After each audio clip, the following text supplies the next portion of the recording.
18 years ago, 3 innocent lives were left behind because they didn't look like their parents. Rejected at birth and abandoned without a second thought, their future seemed uncertain. But destiny had other plans. You won't believe how this story unfolds. Stay tuned and tell us in the comments where you're watching from. If this story moves you, please subscribe to our channel for more gripping narratives. At St. Joseph's Medical Center in Charleston, South Carolina, 3 cries echoed through the delivery room, piercing the air with the raw sound of new life.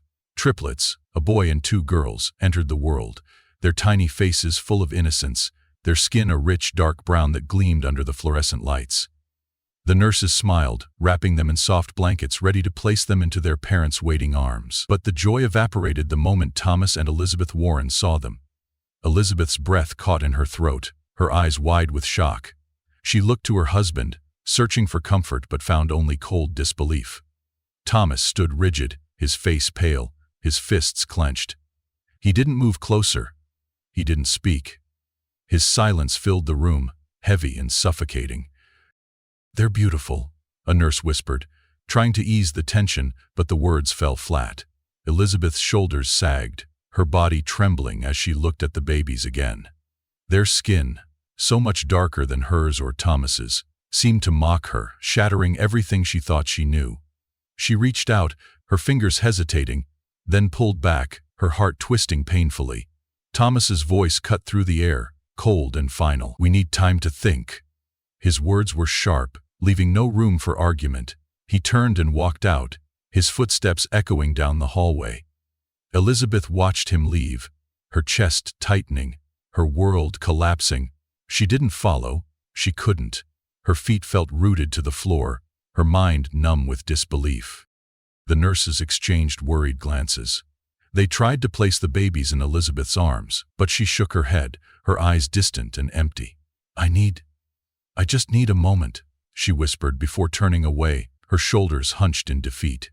The nurses carried the triplets to the nursery, laying them side by side in a single crib. Their tiny hands reached out, finding each other, clinging to the only warmth they knew.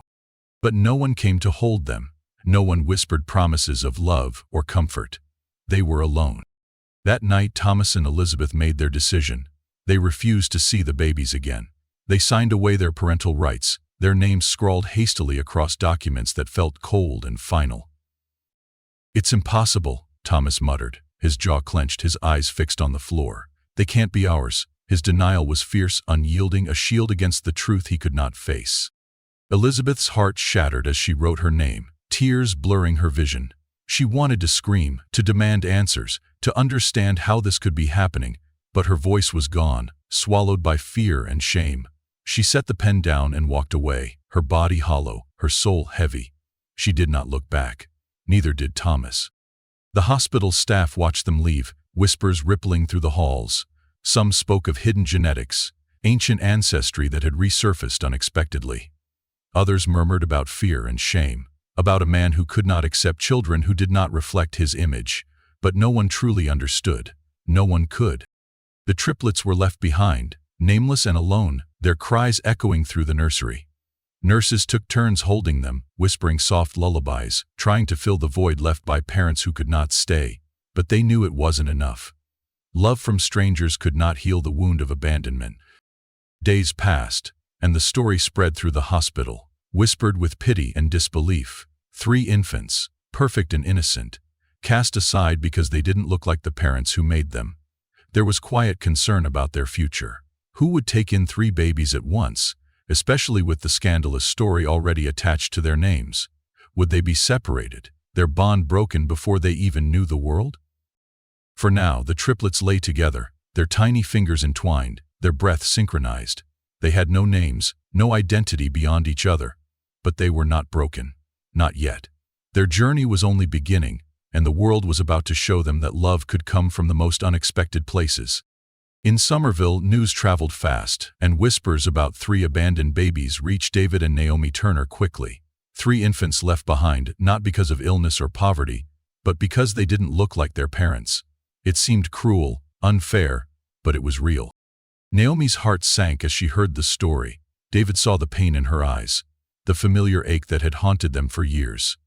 They had tried for so long, prayed for a family, but their arms remained empty. Until now.